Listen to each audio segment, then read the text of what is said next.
Assalamualaikum warahmatullahi wabarakatuh. Alhamdulillah hamdan katsiran tayyiban mubarakan fih kama yuhibbu rabbuna wa yarda. Nahmadullah wa nasta'inuh wa nastaghfiruh wa nastahdihi wa nastansiruh wa nu'minu bih wa natawakkalu alaih. Wa na'udzu billahi min syururi anfusina wa min sayyiati a'malina. May yahdihillahu fala mudilla lahu wa may yudlilhu fala hadiya lahu. Asyhadu an la ilaha illallah wahdahu la syarika lah. Wa asyhadu anna Muhammadan 'abduhu wa rasuluhu la nabiyya ba'dahu. Allahumma salli wa sallim wa barik ala nabiyyina Muhammadin wa ala alihi wa sahbihi wa man walah. Wa qala Allah tabaraka wa ta'ala ba'da a'udzu billahi minasy syaithanir rajim. Qul in kuntum tuhibbunallaha fattabi'uni yuhibbukumullahu wa yaghfir lakum dzunubakum wallahu ghafurur rahim.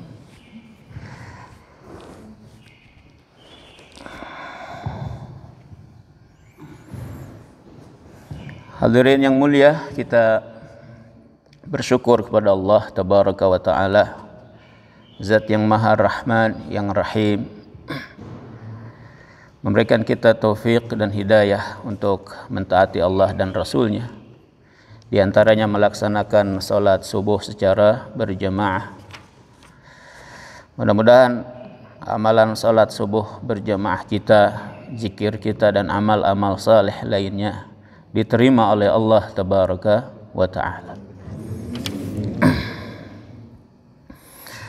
Hadirin yang mulia, dalam pertemuan sebelumnya, dalam hadis riwayat Imam Muslim, sahabat An-Nawas bin Sam'an radhiyallahu an berkata, Sa'altu Rasulullah sallallahu alaihi wa alihi wasallam 'anil birri wal ismi faqala al birru husnul khuluq wal ismu ma haka fi sadrik wa karihta an yattali'a alaihi an-nas. Akhrajahu Muslim. Aku pernah bertanya kepada Rasulullah sallallahu alaihi wasallam mengenai kebaikan dan dosa. Maka Rasulullah sallallahu alaihi wasallam menjawab, kebaikan itu adalah husnul khuluq, baiknya akhlak. Sedangkan dosa itu adalah apa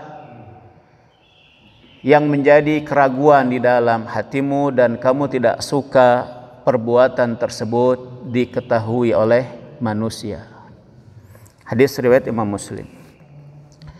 Hadis riwayat Muslim ini menjadi dalil bahwa al-birru itu ditafsirkan oleh alim ulama, di antaranya dengan makna dimaksud dengan albir adalah asilah, hubungan, baik itu hablum minallah maupun hablum minannas. Jadi segala bentuk hablum minallah dan hablum minannas yang baik, yang sesuai dengan syariah, itu namanya albir, kebajikan. Albir ini juga bisa dimaknai oleh para alim ulama dengan as-sadaqah, bersedekah, berbuat kebenaran. Baik sedekah secara harta maupun sedekah secara diri. Zakat, infak, sedekah tuh. Kan itu hibah, wakaf, itu sedekah harta. Ada juga sedekah diri. Di antaranya apa contohnya? Tabassumuka fi wajhi akhika sadaqah. Senyummu di depan saudaramu adalah sedekah. Kita tersenyum kepada saudara kita itu sedekah. Dalam hadis yang lainnya, sholat sedekah, puasa sedekah, kan gitu. Maka segala bentuk hubungan yang baik antara kita dengan Allah dan antara kita dengan makhluk Allah itu namanya albir, kebajikan. Dan albir juga bisa bermakna sedekah. Dan juga albir itu bisa, kebajikan itu bisa dimaknai dengan as-suhbah, persahabatan, pertemanan. Ya. Atau wa husnul ashrah, bagusnya hubungan sosial di antara kita. Itu kebajikan. Dan albir, kebajikan ini dirangkum dalam satu kalimat yang mencakup semua. Itu apa? At-ta'ah, ketaatan. Jadi apa itu albir? Kebajikan. Kebajikan adalah segala bentuk ketaatan. Hablum minallah, hablum minan nas, ibadah mahdah, ibadah ghair mahdah. Yang fardu ain, yang fardu kifayah, yang sunnah muakkadah, yang sunnah yang mubah, yang diniatkan dalam rangka mentaati Allah, hal yang mubah ini, maka itu namanya albir. Dan ketika Nabi SAW ditanya tentang maksud albir ini, kebajikan atau ketaatan ini, maka beliau menjawabnya simpel aja, satu, husnul khuluq, bagusnya akhlak. Artinya apa? Setiap bentuk kebajikan dan ketaatan itu harus disertai dengan baiknya cara, baiknya niat. Maka satu bentuk kebajikan ketika tidak memiliki niat yang benar, yang ikhlas, yang baik, dan tidak memiliki cara yang baik, yang terpuji, maka kebajikan itu bisa turun nilainya secara kuantitas dan kualitas. Bahkan kadang kebajikan disertai dengan niat yang tidak benar, dengan cara yang tidak benar, bahkan bisa bermaksiat. Contoh, kita sholat subuh niatnya ikhlas, betul, dengan berjamaah. Maka Nabi mengatakan salatul jamaah afdal min salatil fadli bi 27 darajah. Salat berjamaah itu 27 derajat lebih utama, lebih besar pahalanya daripada salat sendiri. Kalau kita salat subuh itu niatnya ikhlas karena Allah dan caranya sesuai dengan cara Rasulullah sallallahu sallu kama raaitumuni usalli. Salatlah kalian sebagaimana kalian melihat aku salat. Maka menjadilah itu bentuk kebaikan. Mudah-mudahan Allah ridha dan terima salat subuh kita. Tetapi kalau ada misalkan al-iyad billah di antara umat Islam, niat salat subuh dalam rangka pamer, dalam rangka ria, atau cara salat subuhnya tidak benar. Dengan cara yang tidak terpuji. Salat subuhnya misalkan 2 rakaat, dia salat subuh jadi 3 rakaat. Salat subuh dengan niat pamer atau ria, ya kan? Atau salat subuh 3 rakaat, itu kita kira-kira menjadi kebajikan atau kemaksiatan? Kebajikan atau kemaksiatan? Kemaksiatan. Satu, caranya nggak ikhlas, niatnya nggak ikhlas karena Allah. Yang kedua, caranya tidak sunnah Rasul. Atau kita sholat subuh misalkan, kita sujud dulu baru ruku, terbalik tidak kira-kira? Diterima nggak sama Allah? Ya jelas ini menyalahi aturan Rasul, karena harusnya kan ruku dulu, tidak baru sujud. Ini contoh hadirin yang mulia. Dalam segala bentuk ketaatan, husnul khuluq adalah sangat penting. Baik itu ibadah yang sifatnya untuk diri sendiri, ya seperti ini sholat, zikir, kan gitu. Seperti kita baca Al-Quran, seperti kita melaksanakan saum Ramadan dan lain-lain. Atau ibadah-ibadah yang ada kaitan dengan orang lain, seperti ta'lim. Ta'lim nih kaitannya ke orang lain. Tabligh ke orang lain tuh, ya enggak? Amar ma'ruf nahi munkar tuh ke orang lain tuh. Maka ibadah yang ada kaitan dengan Allah Ta'ala, dengan makhluk, kaitannya dengan sendiri pribadi atau kaitannya dengan masyarakat, dengan orang lain, maka ini perlu husnul khuluq. Baiknya akhlak. Oleh karena itu kenapa Rasul SAW mengatakan dalam beberapa riwayat, ya, idza amma ahadukum qauman falyukhaffif. Apabila ada di antara kalian menjadi imam suatu kaum, falyukhaffif, maka ringankanlah salatnya.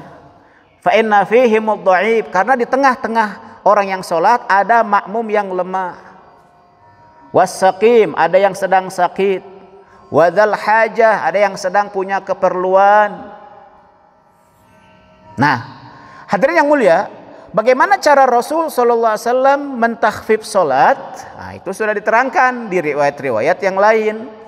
Kalau salat zuhur, biasanya Rasul sallallahu alaihi wasallam di rakaat pertama membaca dengan kadar sekitar 30 ayat.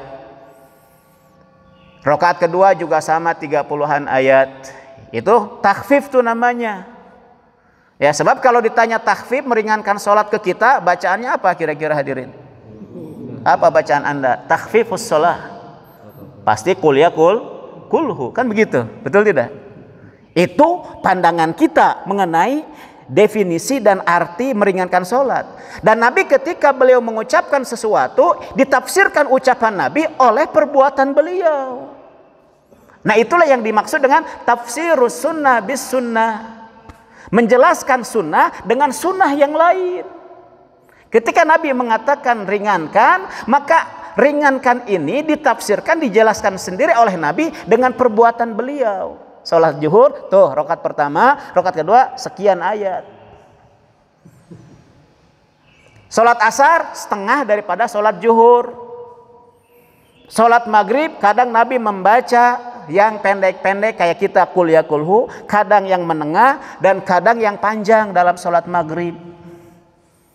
Di akhir-akhir hayatnya beliau di salat maghrib mengimami masyarakat dengan membaca wal mursalati urfa sampai akhir selesai. Itu puluhan ayat. Salat isya biasanya Sayyiduna wa Habibuna Rasul sallallahu alaihi wasallam mengimami masyarakat dengan surat-surat menengah. Sabbihisma rabbikal a'la wattini wazzaitun wal-laili idza yaghsha.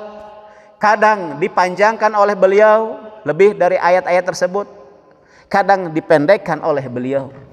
Itu maksud ringan. Dan di salat subuh Sayyiduna wa Habibuna Rasul sallallahu alaihi wasallam biasanya mengimami masyarakat dalam 2 rakaat antara 60 sampai 100 ayat. Nanti Pak DKM sekali-kali imam sholat subuh maca Yasin, Kang. Yasin kan 80-an ayat ya, Kang ya. Nah, kira-kira makmum protes enggak? Katanya sholatnya mau sunnah Nabi, kan gitu ya enggak? Sallu kama ra'aitumuni usolli. Sholatlah kalian sebagaimana kalian melihat aku sholat. Sekarang coba imam baca dalam sholat subuh Ar-Rahman atau Al-Waqi'ah atau Yasin. Bagi 2 aja 2 rakaat. Kira-kira makmum nanti ada surat ini nggak kira-kira? Surat usulan tuh. Pandangan para makmum. Pak Ustadz, kepanjangan sih nama euy. Nah, ini yang disebut dengan tafsirus sunnah bis sunnah. Tafsirul hadis bil hadis. Menjelaskan hadis dengan hadis juga. Maka hadirin yang dimuliakan Allah Subhanahu wa taala, husnul khuluq ketika hablum minallah hablum minannas, ibadah diri atau ibadah yang ada kaitan dengan masyarakat seperti tabligh, taklim, dakwah, amar ma'ruf nahi munkar dikerjakan dengan husnul khuluq, yang terjadi adalah at-tahabub, saling mencintai. Saling mencintai. Taklim, tabligh, kajian masalah seperti ini ya, masail-masail agama dengan husnul khuluq, yang terjadi kata a'immah kita, para imam-imam kita, husnul khuluq. Saat kita mengerjakan ini akan menghasilkan saling cinta di antara sesama. Tuh hadirin yang mulia. Makanya contoh nih, kalau sekarang saya taklim dengan gaya arogan misalkan. Misalkan saya punya pendapat A misalkan. Ada misalkan di situ perbedaan pendapat sampai 3 pendapat. Saya pilih A. Padahal ada pendapat B dan C yang lain. Maka demi membela mazhab saya, jemaah saya, kelompok saya, ormas saya katakan nih A, nih dalilnya, nih Qur'annya, nih hadisnya. Yang B, yang C tidak diterima Allah. Bahkan saya berani mengatakan bid'ah. Sampai berani mengatakan kufur. Kira-kira masyarakat yang punya pendapat B dan C dibid'ahkan, dikufurkan, dikatakan tidak diterima sama Allah. Padahal di situ ada ruang untuk beristihad. Masyarakat yang pihak B dan pihak C kira-kira cinta atau benci? Kurang dengar saya. Kira-kira cinta atau benci? Pasti benci, hadirin. Contoh misalkan dalam bab haji, kan ada haji ifrad, ada tamattu, ada qiron. Nabi SAW itu umrohnya 4 kali, hajinya cuma sekali. Dan ketika Nabi SAW haji, hadirin yang mulia, itu yang ikut tuh puluhan ribu sahabat. Haji sekali. Lalu sahabat ketika ditanya, itu haji Rasul haji apa? Ada yang mengatakan qiran, ada yang mengatakan ifrad.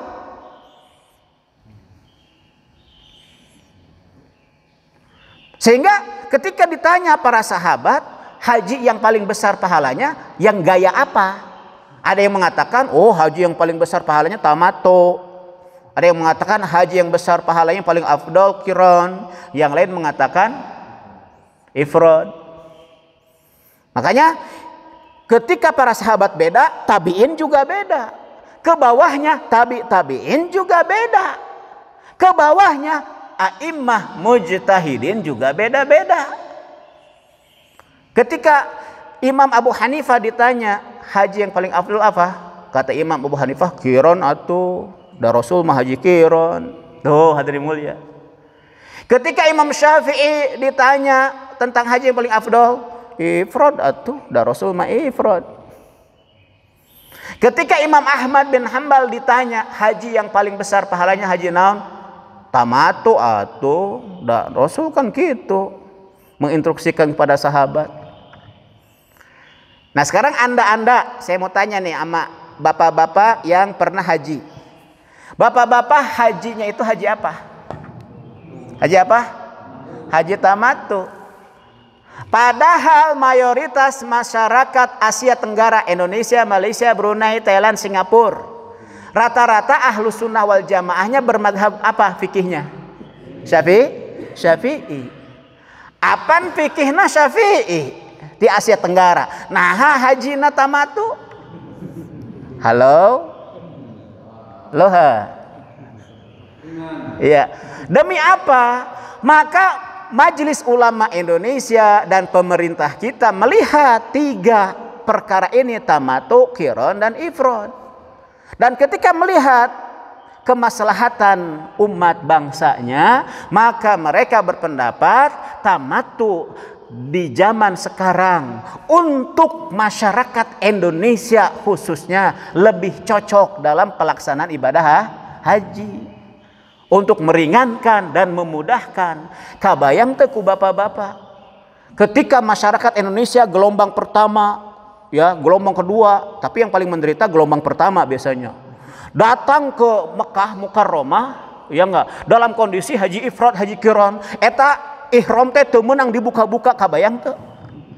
Haram ieu, haram itu, haram ieu, haram itu, kabayang teu? Komo nu duaan sakamar jeung pamajikan, haji ifrad, haji qiran teu meunang nanaon? Ha, kumaha kira-kira menderita teu? Ari hayang kumaha, teu hayang kumaha, kan kitu hadirin. Itu hadirin, ini contoh. Makanya orang yang melaksanakan haji tamattu khair, yang qiran khair, yang ifrad khair. Ada ruang. Itu dalam hal yang sifatnya afdal.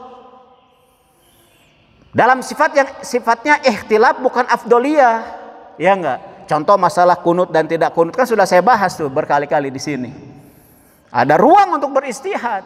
Maka husnul khuluq, akhlak yang baik ketika menghadapi hal ini kembali kepada ajaran Rasulullah sallallahu alaihi wa alihi wasallam.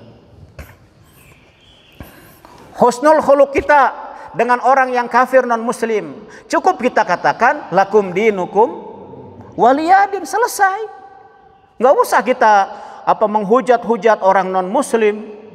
Biarin aja, itu ibadah mereka masing-masing dengan kita. Kan begitu. Ya enggak? Mereka mau ke gereja, mau ke pura, mau ke apa? Gue dah itu mah agama kalian. Agama kami ke masjid, kan gitu. Begitu hadirin yang mulia. Maka itulah yang disebut dengan husnul khuluq, baiknya akhlak, yang akan bisa menjadi sebab saling cinta di antara masyarakat.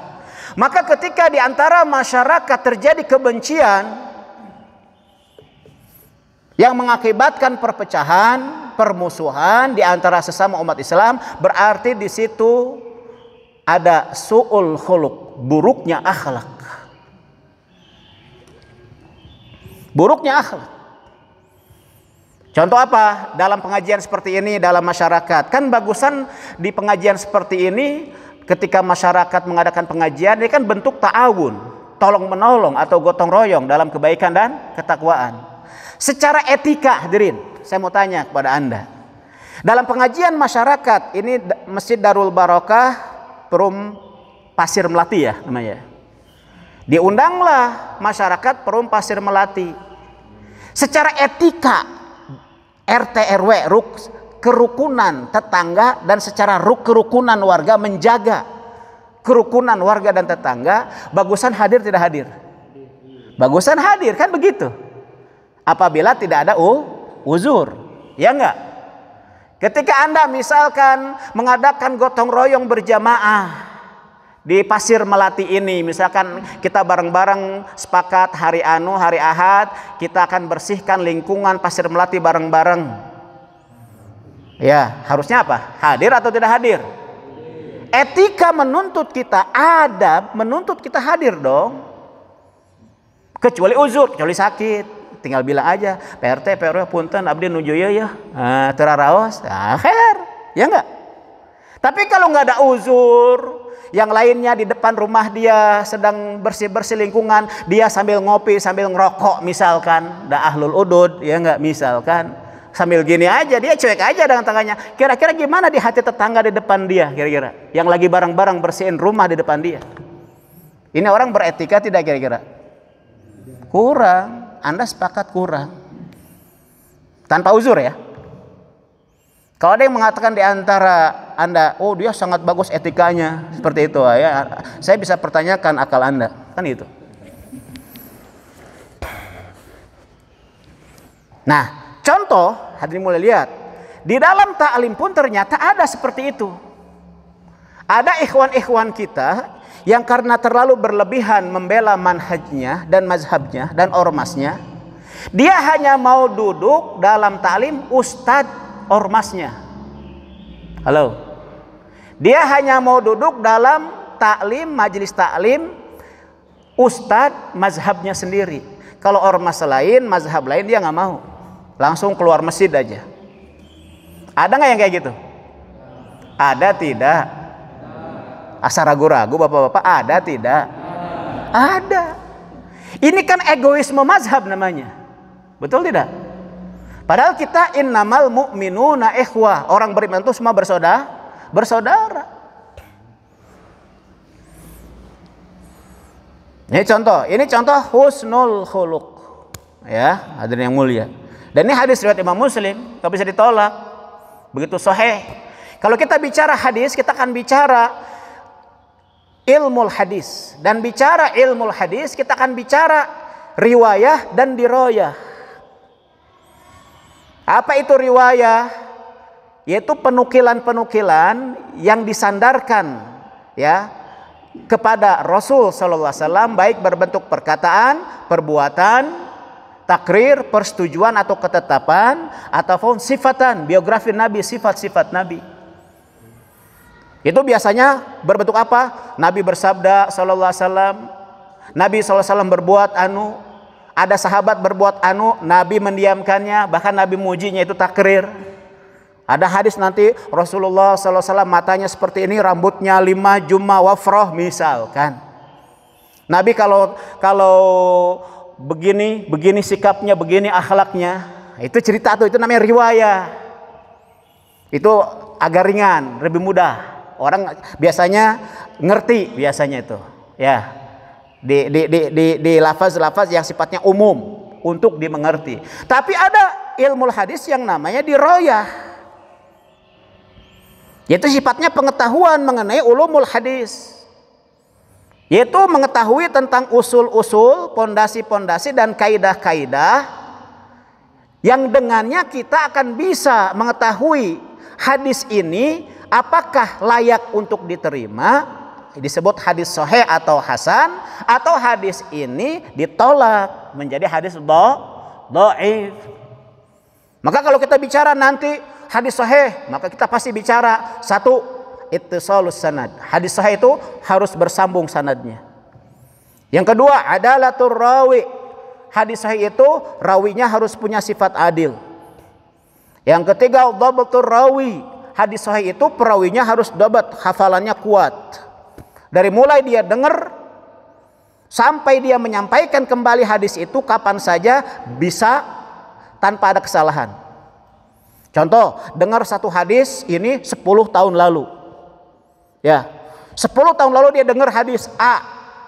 Lalu dia sampaikan hadis A ini setelah 10 tahun dengan lafaz dan kandungan yang sama, tanpa ada kesalahan. Itu nama dhabat.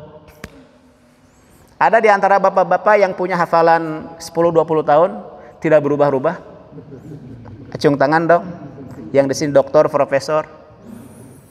Itu dhabat. Dan syarat perawi selain dia adil, dia dhabat, cerdas.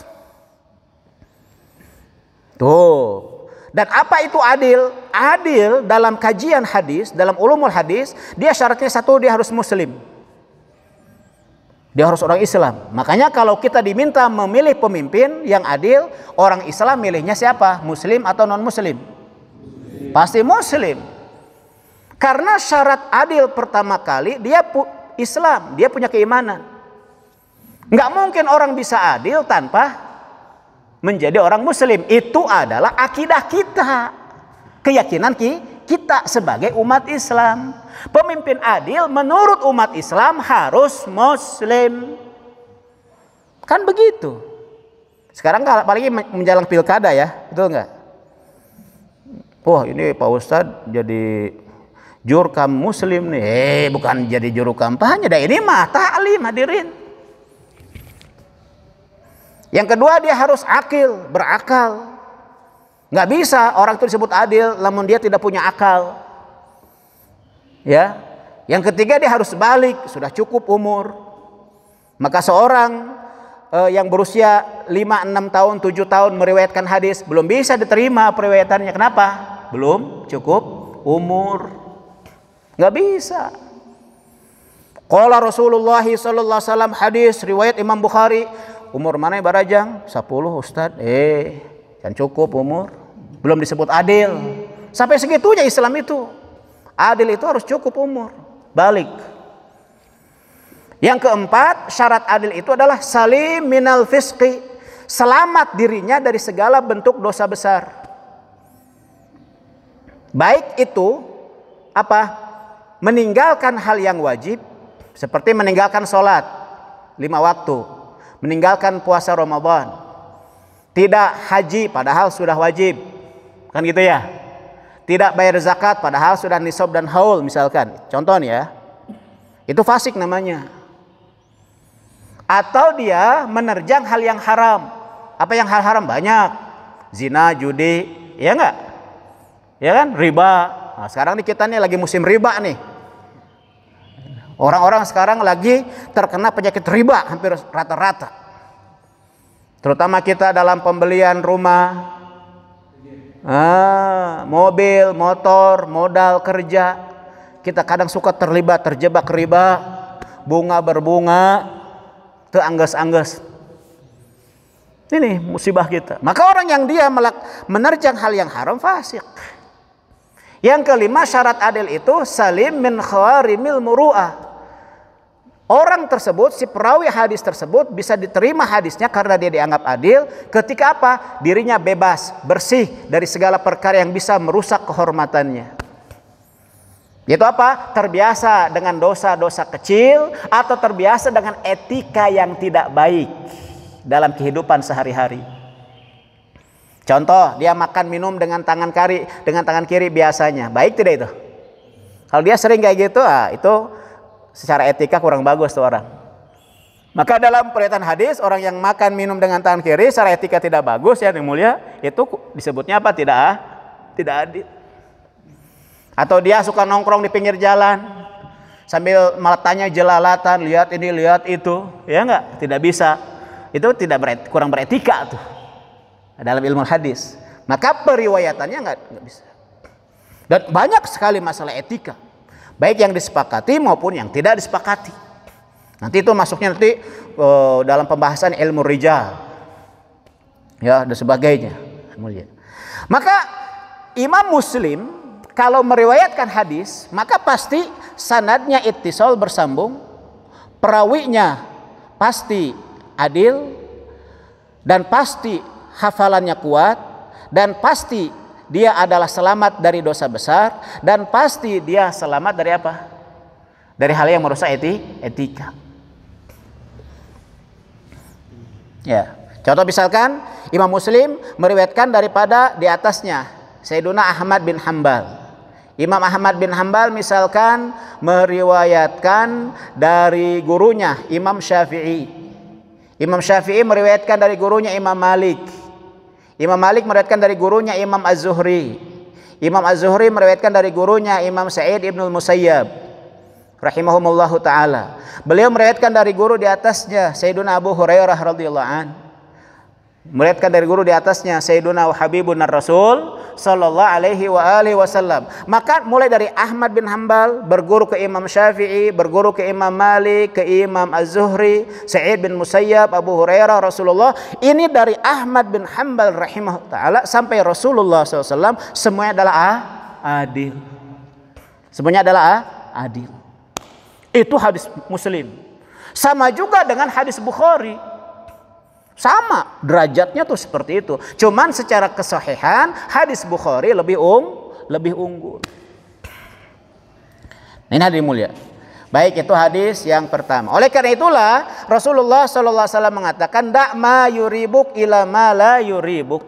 Tinggalkanlah olehmu apa-apa yang membuat kamu ragu-ragu kepada perkara yang tidak membuatmu ragu-ragu. Oh, hadis yang pertama. Adab yang berikutnya hadirin yang mulia, ya. An Ibnu Mas'ud radhiyallahu anhu qala Rasulullah sallallahu alaihi wasallam, "Idza kuntum salasatan fala yatanaja isnani dunal akhari hatta takhtalitu bin nasi min ajli anna dzalika yuhzinuhu." Muttafaqun alaih. Abdullah bin Mas'ud radhiyallahu anhu berkata, Rasulullah sallallahu alaihi wasallam bersabda, apabila kalian bertiga.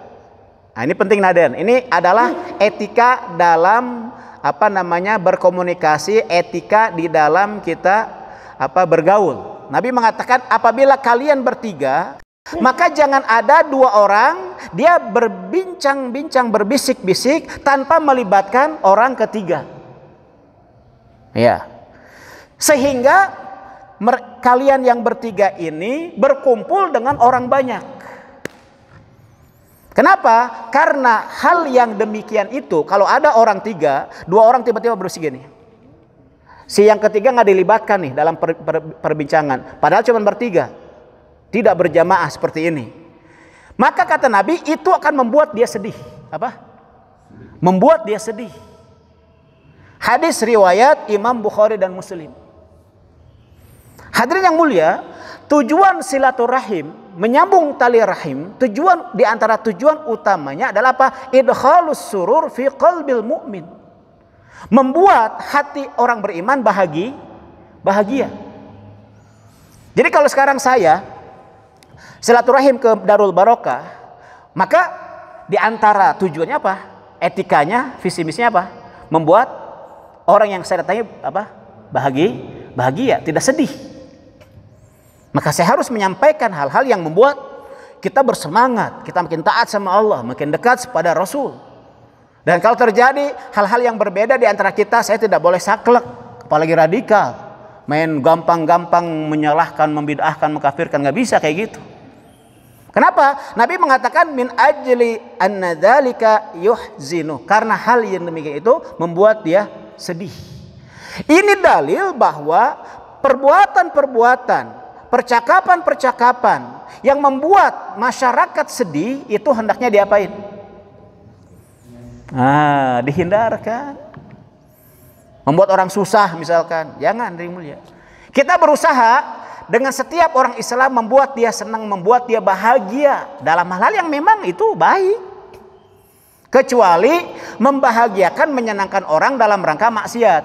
Misalkan nih orang senangnya judi, gimana saya supaya dia bahagia? Kami senang bahagia kalau diadakan judi bareng. Nah, itu beda lagi tadi yang mulia. Ada nggak orang kayak gitu kan? Bahagianya kalau judi. Ada orang ya bahagianya kalau maksiat, kalau zina, kalau minuman keras misalkan. Datang tamu, wah kata Ustadz kan kita perlu nih membahagiakan tamu. Tanya, Pak tamu, apa yang buat Anda bahagia? Saya bahagia kalau saya minum minuman keras di rumah Anda. Wah, ini ngaco nggak kira? Nggak bisa kayak gitu. Hadirin yang dimuliakan Allah Subhanahu wa taala, maka ini ya dalil larangan kita berbisik-bisik di tengah tiga orang tanpa melibatkan orang ketiga. Karena apa? Tuntutan adab dan etika dalam bergaul dengan manusia, kita harus menjaga hak-hak. Fa'tikul ladzi haqqin haqqahu. Tunaikanlah oleh kalian hak setiap pemilik hak. Hak Allah apa aja? Allah harus kita tauhidkan. Allah harus kita taati. Hak Rasulullah apa aja? Harus kita cintai, kita ikuti sunnah-sunnahnya. Hak Al-Quran apa aja? Kita imani, ya. Kita baca, kita pelajari, kita amalkan, kita dakwahkan. Kemudian misalkan hak istri apa aja? Oh, kita wajib kasih nafkah pada istri. Lalu kita mesti berikan dia nafkah lahir, sandang, pangan, papan, termasuk hubungan suami istri, hubungan biologis. Apa nafkah batinnya kita mesti kasih nafkah pada istri, nafkah iman dan nafkah ilmu agama. Karena ada di antara suami-suami ya yang memahami kalau sudah ngasih sandang, pangan, papan biologis cukup, udah selesai itu urusan. Tapi dia nggak pernah ngajarin istrinya agama, istrinya nggak bisa baca Quran, nggak diajarin. Istrinya nggak tahu sunnah-sunnah Nabi dalam kehidupan sehari-hari, nggak diajarin. Istrinya tidak diarahkan memakai hijab, menutup auratnya. Ada tuh kayak gitu tuh. Ada di antara umat Islam. Ini hak istri itu bukan hanya diberikan tadi, di agamanya mesti kita didik hadirin. Kita ajak pada agama. Hak diri perlu untuk ditunaikan. Kenapa? Contoh nih, kita sekarang mau sholat berjamaah. Tiba-tiba di tengah jalan Anda kebelet ingin BAB. Di tengah Anda kebelet menuju masjid, sekarang mana yang besar pahalanya? Ke WC atau ke masjid? Ke WC atau ke masjid? Pasti ke WC. Karena saat Anda jalan ke masjid menuju sholat subuh berjamaah misalkan, Anda kebelet, maka tuntutan diri saat itu harus dibuang. Pak Ustadz kumaha tuh, ikan udah komat Pak Ustadz, bahkan imam sudah apa? Sudah takbiratul ihram. Kalau saya BAB berarti saya ketinggalan apa? Salat berjamaah. Gimana dong Ustadz? Maka Nabi mengatakan la salata bimudafa'atil akhbatsain. Tidak sah salat atau tidak sempurna salat bagi orang yang menahan buang air kecil, buang air besar. Kenapa? Membahayakan diri. Coba sekarang Bapak ketika Allahu Akbar udah di ujung Pak mau BAB Pak, kumaha rasanya Pak kira-kira? Allahu Akbar, kumaha kira-kira Pak? Raos tuh Pak kira-kira? Udah di ujung Pak, ngabelaan takbiratul ihram. Apaan kata Pak Ustadz dalam hadis takbiratul ihram itu lebih baik dari dunia dengan segala isinya, pahalanya. Apaan gitu hadisnya aya? Lama enak orang ka WC kumaha atuh ketinggalan. Allahu Akbar di ujung dia Pak. Waduh, kabayang Pak. Nah ini contoh. Kan ada nih, saya lihat di YouTube nih. Ada ustadz mengatakan, bapak-bapak, ini katanya corona ini apalah. Jadi dia mengatakan corona, nggak masalah katanya. Kan dalam corona ini kan kita ada protokol kesehatan, betul tidak? Di antara protokol kesehatan apa? Jaga jarak. Termasuk sekarang apa? Darul Barokah apa? Anda dalam sholat jaga jarak kan? Betul tidak sekarang kan? Maka ada ustaz mengatakan Oh, itu membuka ruang setan. Benar, hadisnya sahih.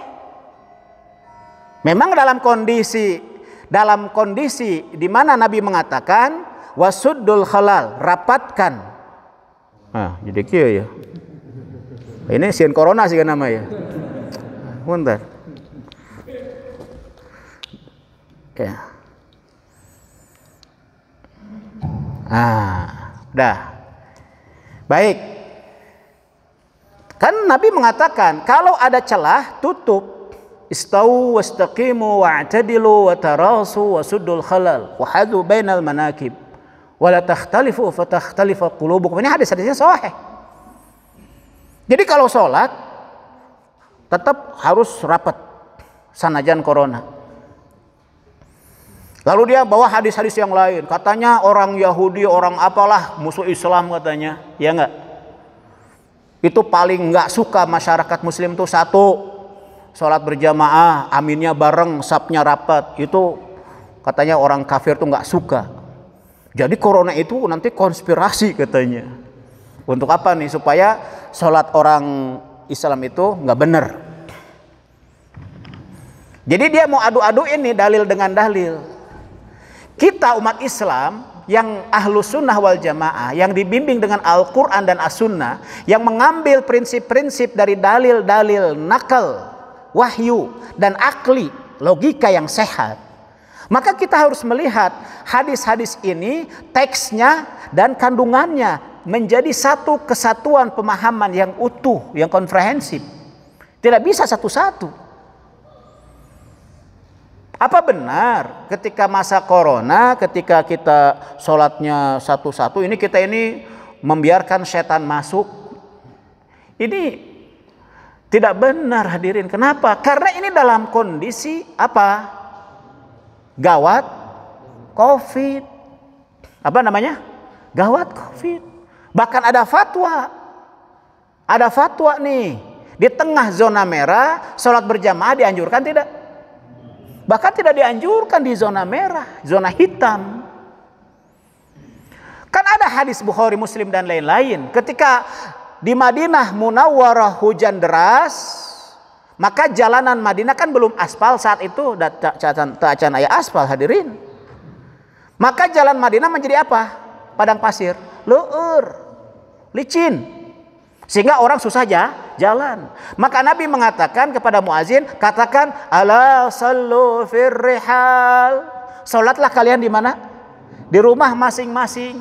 Padahal itu demi menghindari kesusahan saat berjalan menuju masjid karena leur. Sekarang saya mau tanya bapak-bapak. Bapak-bapak, kalau leur, kalau licin itu tanah, bahayanya apa? Jatuh. Jatuh paling apa?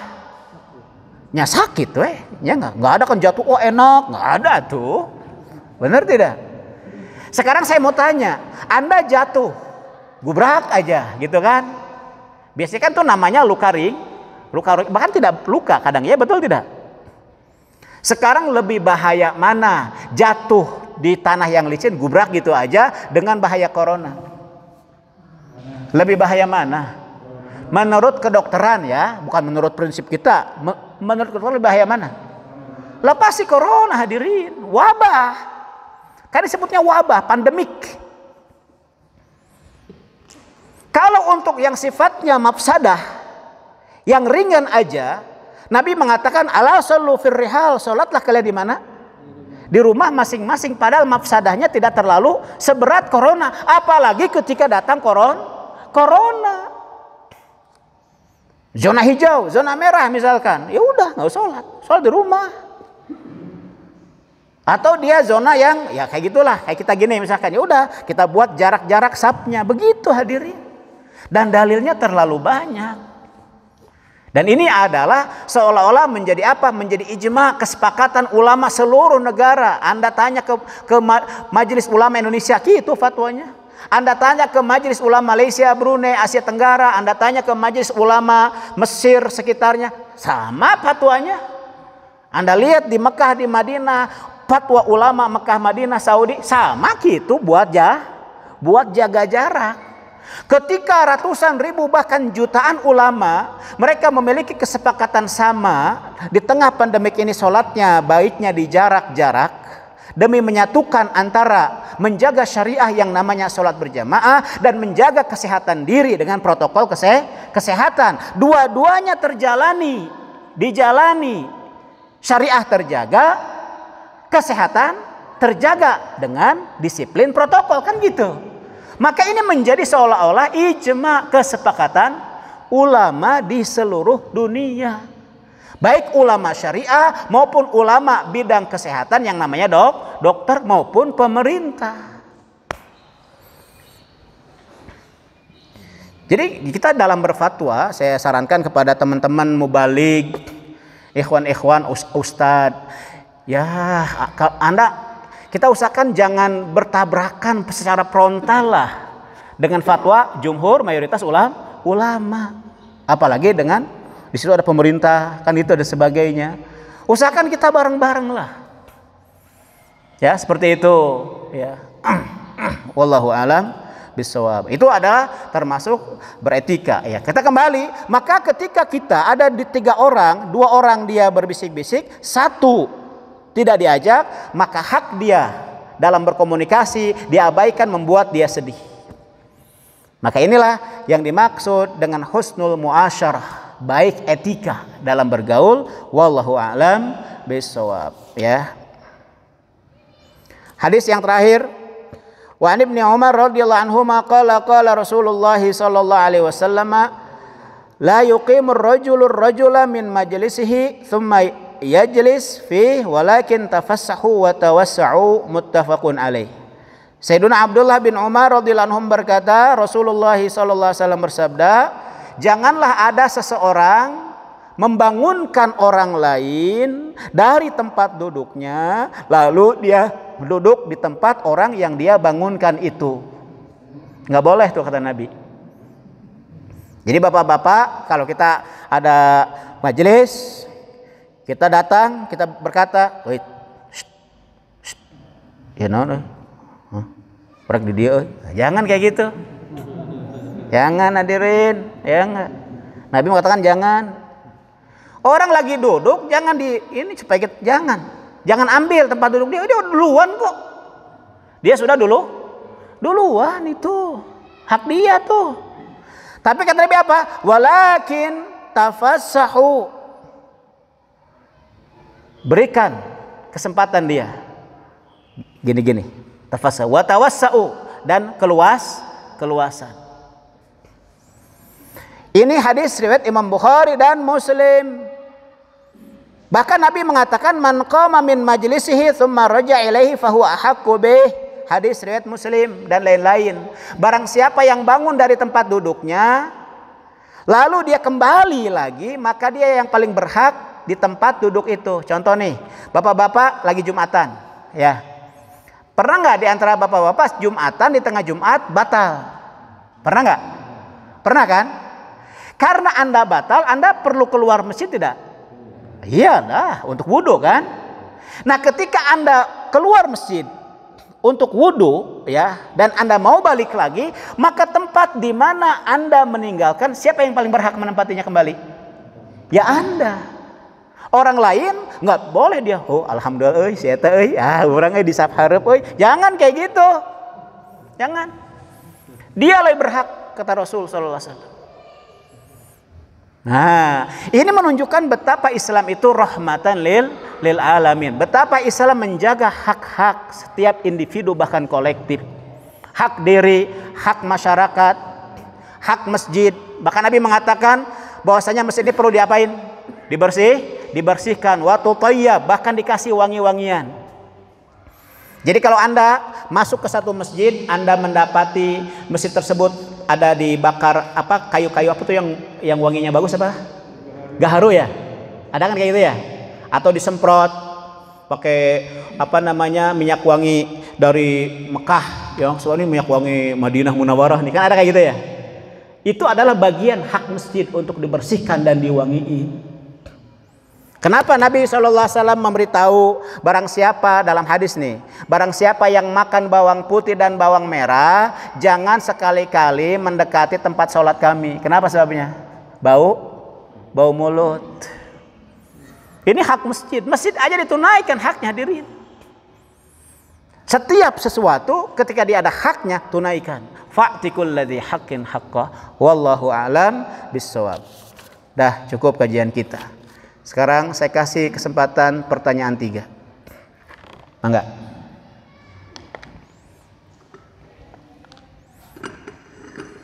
Yang sesuai dengan tema maupun di luar tema. Silakan. Kalau tidak, minuman sudah menunggu. Mangga, Kang. Apa? Mangga, silakan. Bab waris.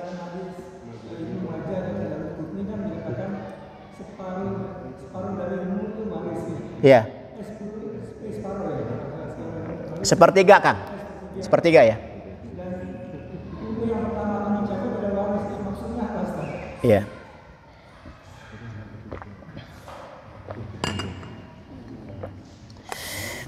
Di antara yang akan dicabut, 1, sholat khusyuk. Jadi yang pertama kali dicabut katanya apa? Sholat yang khusyuk. Jadi kalau sekarang imam dan makmum sholatnya enggak khusyuk, ya itu. Yang paling gampang tuh kalau Anda lagi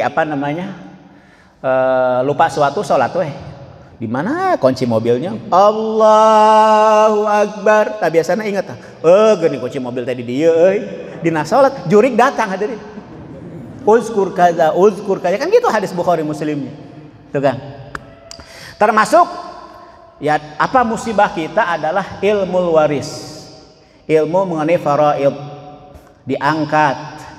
diangkat secara ilmu atau terangkat atau tidak diamalkan secara praktek. Apa secara praktek? Bisa dua kan? Secara ilmu dan secara praktek.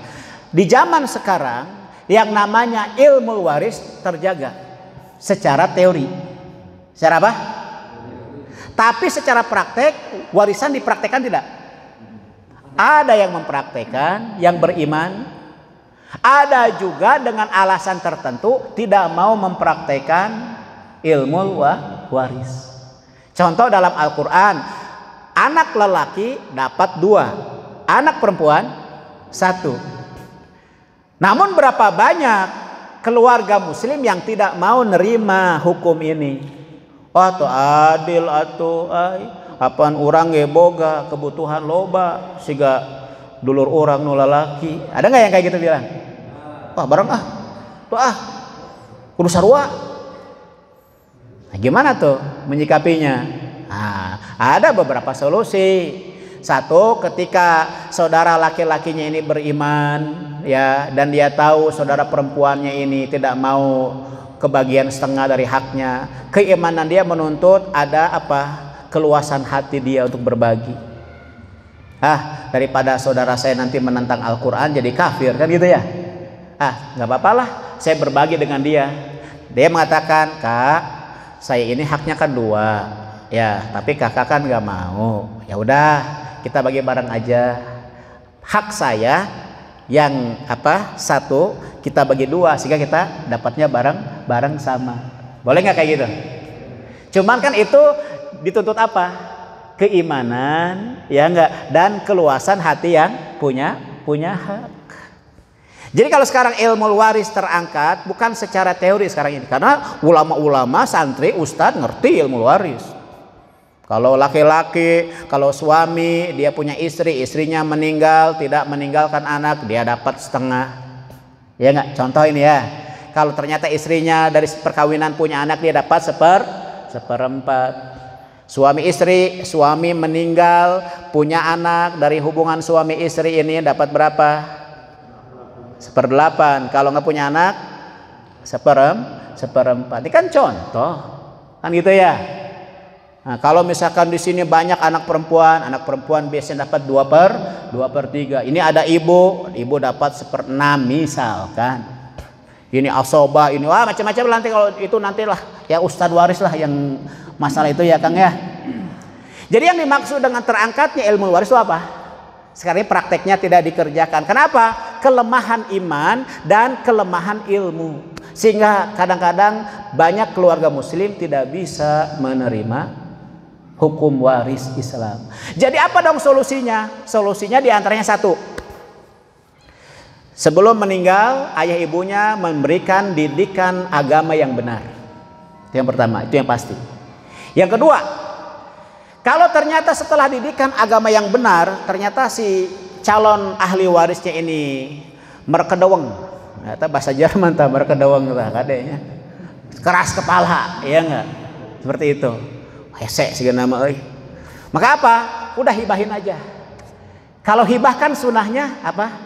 Beri hibah, pemberian, beri kepada anak-anak. Misalkan si bapak ini punya harta 1 miliar misalkan, ya udah. Sebelum dia meninggal tuh dia masih sehat nih, belum sakit, maka dia berikan pada anaknya 2, ya enggak, ada istrinya juga. Kata si bapak ini, untuk istriku tercinta 400 juta, untuk anak-anakku tercinta kalian berdua ayah kasih 300 juta, 300 juta ini hibah.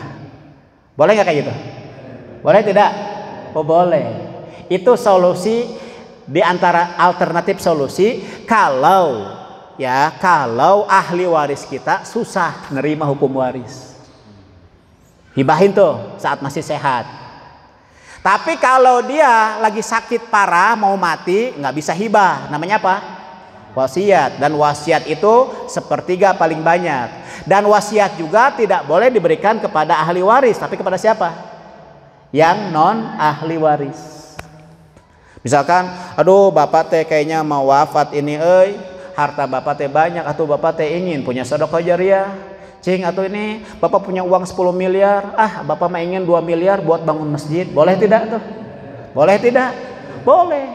Ingat ya anak-anak, ibu, mama tercinta, ini wasiat dari ayah, ini 10 miliar ayah, 2 miliar bangunkan masjid, 8 miliar boleh kalian bagi-bagi waris, boleh nggak? 2 miliar kan belum apa 1/3, betul tidak? Begitu. Boleh tuh Pak. Ya jelaskan ya. Oke. Ada poin kedua? Silakan. Baik. Berarti sudah cukup. Alhamdulillahirabbil alamin. Mudah-mudahan ilmu kita menjadi ilmu yang bermanfaat ya. Bisa kita amalkan. Mudah-mudahan dengan kajian seperti ini kita makin dekat kepada Allah Subhanahu wa taala dan kita makin dekat kepada sunnah Rasulullah sallallahu alaihi wasallam. Ya, di tengah usia kita yang masih seperti ini ya, ada sisa waktu kita entah berapa tahun lagi, mari maksimalkan sebaik mungkin. Yuk, maksimalkan ibadah diri kita, ibadah harta kita. Mudah-mudahan Allah ridho kepada kita. Dan jadikan seluruh anugerah Allah dalam rangka mentaati Allah. Jangan untuk maksiat. Diri kita jangan dipakai maksiat. Harta kita jangan dipakai maksiat. Itu pesan tuh. Ittaqullah. Itu pesan khatib dalam setiap khutbah Jumat. Siap diamalkan hadirin insyaallah ya. Dan kita berdoa di tengah pandemik ini mudah-mudahan Allah berikan ampunan kepada kita sekalian, amin. Umat Islam yang meninggal dalam kondisi mati karena pandemik mudah-mudahan mati syahid di jalan Allah, amin. Dan kita yang sekarang sedang kesusahan karena di tengah pandemik ini muncul resesi ekonomi. Pahami itu, resesi ekonomi atau apapun yang menyusahkan umat Islam itu akan menjadi kafaratuz dzunub, menjadi penghapus dosa-dosa kita, amin ya rabbal alamin. Mudah-mudahan kita keluar dan selamat dari musibah ini, selamat diri dan selamat harta. Orang tua kita, saudara kita semua selamat, amin. Kalaupun ada yang terkena, ikhlaskan karena Allah tabaraka wa ta'ala. Dan cukup katakan, Allahumma ajirna fi musibatina wa akhluf lana khairan minha. Ya Allah, berikanlah kami pahala dalam musibah ini dan gantikanlah apa yang telah hilang dengan ganti yang lebih baik. Itu dari saya. Mudah-mudahan kajian ini diterima Allah Subhanahu wa taala dan istiqomah, amin ya rabbal alamin. Kita akhiri dengan membaca surat Wal 'Asri. Bismillahirrahmanirrahim. Wal 'asri innal insana lafi khusrin illa alladziina amanu وعملوا الصالحات وتواصوا بالحق وتواصوا بالصبر نسألك علما نافعا ورزقا واسعا والشفاء من كل داء نسألك رضاك والجنة نعوذ بك من سخطك والنار اللهم انصر الإسلام والمسلمين وعز الإسلام والمسلمين نعوذ بك من جهد البلاء ودرك الشقاء القضاء وشماتة الأعداء اللهم ادفع عنا البلاء والوباء والمصائب وجميع الأمراض برحمتك يا أرحم الراحمين ربنا آتنا في الدنيا حسنة وفي الآخرة حسنة وقنا عذاب النار وصلى الله وسلم على سيدنا مولانا محمد برحمتك يا أرحم الراحمين سبحانك اللهم بحمدك أشهد أن لا إله إلا أنت أستغفرك وأتوب إليك السلام عليكم ورحمة الله وبركاته.